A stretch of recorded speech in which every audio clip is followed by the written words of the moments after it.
We understand how money is driving things, but and as players, we know that we are the product. But sometimes I feel like the league is not understanding that and not being fully transparent with us. So I think that our messaging right now is it's not personal. It is business.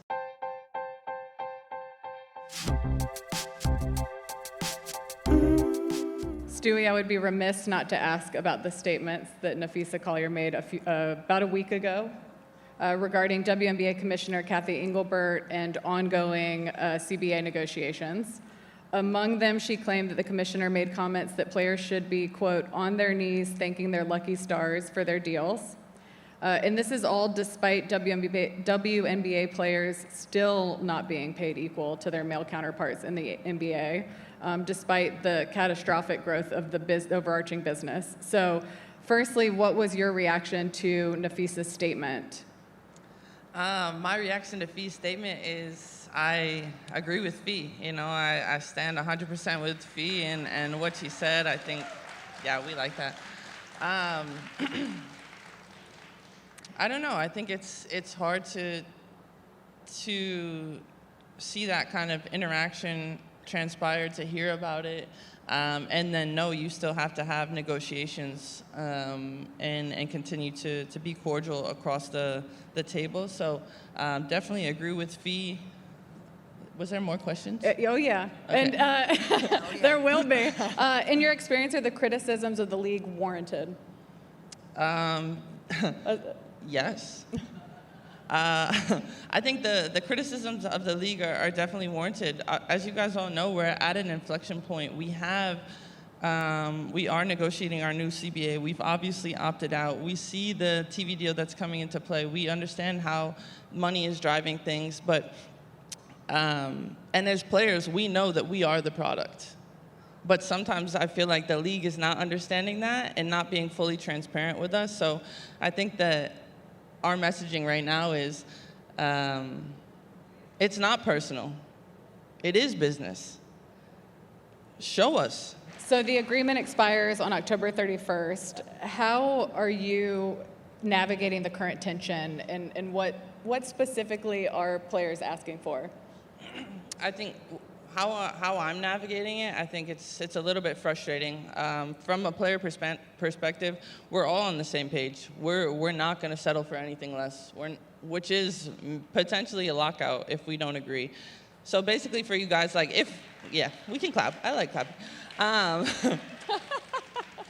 If we don't agree by October 31st, that doesn't mean like, oh my God, this season isn't happening. It just means that there'll be an extension. You know, we'll extend, and that means we'll have more days to talk about it. But there's just a lot of open-ended questions that we have that are never getting answered. For example, you guys remember the $75 million that was raised a few years back. Like, where did that money go? What did that go into? You know, because you're consistently and constantly undervaluing us as players and what we're negotiating and asking for as far as revenue share. But I feel like we're not getting, like, we're being an open book and they're not. Yeah. And without that level of transparency, there's going to be tough conversations to come, and I'll be at one tomorrow. We have a CBA meeting tomorrow that I'll be at. As a star in the league, how do you choose when to show up, how to show up? There's a lot of pressure with that, right? Like, there's a magic to that. And I think, Lindsay, too, you play a part in that as well. But there's certainly a strategy, I would imagine, to how you use your platform and your voice. I mean, I think that the way that I'm using my platform is I'm going to continue to uplift and amplify. I think that I know myself very well, and I know that I'm not going to settle for anything less. I'm not going to do anything that's less than what I deserve and what this league deserves, and making sure to just keep educating people on where we're at. You know, not everybody understands, or not everybody knows, like, revenue share and BRI and all those things, but it's a complicated process, and some things are good and then some things aren't. But the way that there's been a dramatic increase in money, viewership, attendance across the board and in the WNBA across all teams shows that there's a want and a desire for what we have here, and making the league want that too, I guess. Yeah, there's a great New York Times article that came out recently that has a nice graph to support this, and it basically shows the incredible skyrocketing business of the WNBA, and the player salaries just stay pretty stagnant within that. Lindsay, you're navigating this in a different way, and I think that your role is often, in these behind-the-scenes conversations, both with the players, but also with the executives of the league, the commissioner, et cetera. What does this conversation look like for you? My job is to represent players, right? And to truly understand what is important to them, but also be able to see around the corner, right? And if you're talking about strategy, you have to see the whole chessboard. Right, so I think my role is to come in and make sure that we're having conversations about what the right questions are to ask and understanding what assumptions we're making. I was just in the car on the way here talking to a GM of a team, just getting her point of view, right, on what's happening and understanding what teams are saying. Because in the end, it's not personal, because everybody who's in this is making an investment, right? I have yet to commission on a WNBA contract. And no one needs to feel sorry for me. That's not what that is. It is, we have all been invested in growing this league.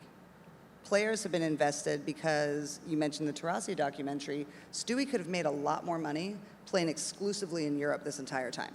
Mm-hmm. I mean, that is a fact.